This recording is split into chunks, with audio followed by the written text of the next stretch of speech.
On va parler de vous maintenant, Arnaud. Avec plaisir. Vous savez ce que c'est les nanoblocs? Vous aviez connu? Non, moi j'ai cru que c'était un tramway. Ah, c'est un tramway. C'est un tramway. Ah, C'est un tramway. C'est un tramway en nanoblocs. Donc c'est un tramway qui a été fabriqué avec ces petites pièces-là, ces D'accord. mini-pièces-là, que j'ai du mal à tenir dans d'accord. mes mains, Donc qui ne sont pas si larges. c'est des On les voit ici encore. mini Lego. Exactement, ce sont des mini-Lego. On peut dire quoi? C'est un tiers de Lego? Même pas. Oui. Bah après, ça dépend de quelle pièce de Lego on parle, parce qu'il y a aussi toutes différentes tailles. Ouais. Mais c'est vraiment, ça se calcule en millimètres. Hein, donc c'est vraiment. Alors bon, moi, j'ai pas des doigts de fée, mais j'arrive quand même à les construire. Hein. Si, c'est Mais- pas mal. Mais ouais, non, c'est vrai que c'est quand même très petit, hein, surtout les petits plots. Arnaud, vous avez créé votre site et vous avez lancé votre site Ouais. internet, le Nanotouriste, c'était fin septembre. Voilà. Ce qu'on y trouve donc, ce sont des nanoblocs comme ceux qu'on a devant nous. Est-ce que vous pouvez nous rappeler ce que c'est? Alors, d'où est-ce que ça vient? Alors les nanoblocs à la base, ça vient du Japon, hein, ça a été édité en 2008. Donc voilà, ça a été décliné en monuments, en moyens de transport, et puis notamment tout ce qui est manga, donc les Pokémon, Dragon Ball, etc. Et puis donc voilà. Et puis moi j'ai découvert ça au retour d'un voyage du Cambodge où j'ai été en escale pendant 7 heures à Taïwan. Donc pendant 7 heures vous avez le temps de visiter un peu toutes les boutiques et puis j'ai découvert ça. Et en revenant donc je me suis pris de passion pour ce jeu et j'en ai fait un compte Instagram. Et Et c'est alors- de ça qui est né ensuite le Et de site ça qui est internet. né, alors de ça, et puis voilà, le premier confinement, à la base j'étais dans l'hôtellerie-restauration. Ouais. Donc Vous quand avez- l'hôtellerie, c'est Là, comme... là, ici devant nous, qu'est-ce qu'on a comme monument? On a deux monuments différents. Donc là, il y a le Taj Mahal, et puis il y a le Mont Saint-Michel. Hein. Et ça, ces monuments-là, alors il y a ceux-ci évidemment, mais on trouve le Golden Gate, la Statue de la Liberté, l'église de Cologne qui est une église Ouais. gigantesque, Ouais. le Bouddha, un gros Bouddha du Japon, je ne sais pas son nom, mais on connaît la photo dès qu'on la voit. Il y a la Tour de Pise, il y a Stonehenge, enfin vraiment, Il y a la plein de liste est monuments. longue. Hein.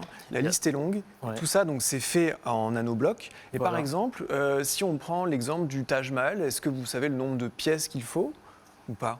Ah bah, Parfois, c'est ça marqué- prend énormément de pièces. Hein. Non, de toute façon, en général, c'est marqué sur les boîtes. Il y a à peu près entre, alors ça dépend des monuments, mais entre 350 et 400, 450 pièces. Hein.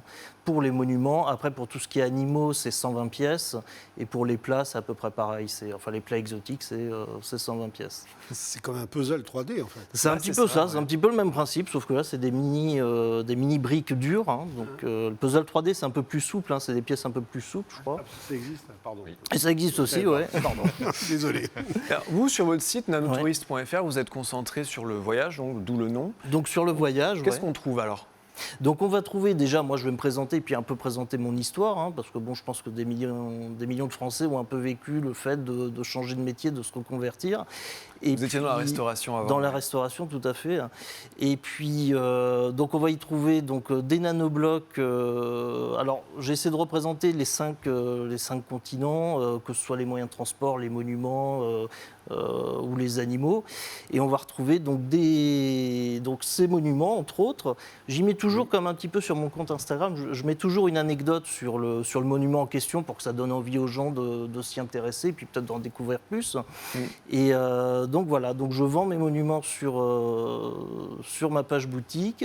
Et puis, Puis aussi à trouver pour soi-même les fabriquer. et aussi, alors oui, parce que dans un monument dans un nanobloc d'ailleurs, vous avez des pièces en plus. C'est au cas où vous les perdez, parce que bon, comme vous avez des petites pièces, vous les perdez souvent. Donc, Qu'est-ce qui vous a animé? Qu'est-ce qui vous plaît, vous, dans cette reconversion-là?